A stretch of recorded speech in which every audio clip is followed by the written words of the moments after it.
এবার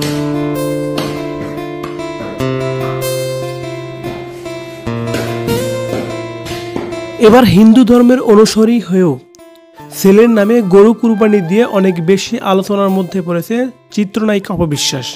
ছেলের নামে গরু কুরবানি দিয়ে নিজের হাতে গোস্ত কাটতে কাটতে কি বলছে অপবিশ্বাস, এ বিষয়ে বিস্তারিত দেখুন পুরো ভিডিওতে।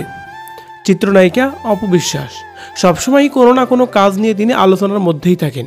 তেমনই নতুন করে আবারও আলোচনা এসেছেন আজকের এই ঈদের দিনে। ঈদ উল আজহার উপলক্ষে ছেলে আব্রাহাম খান জয়ের নামে তিনি গরু কুরবানি দিয়েছেন। শুধু তাই নয়, সেই গরুর গোস্ত আবার নিজের হাতেই কাটছেন এবং সেই মুহূর্তে কথা বলছেন।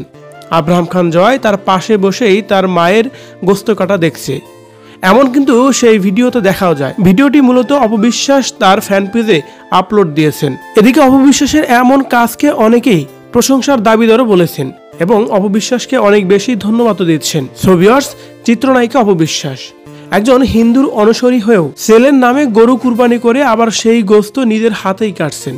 অপবিশ্বাসের এমন কর্মকাণ্ডকে আপনি কিভাবে নিচ্ছেন? কমেন্ট করে জানিয়ে দিন কমেন্ট বক্সে।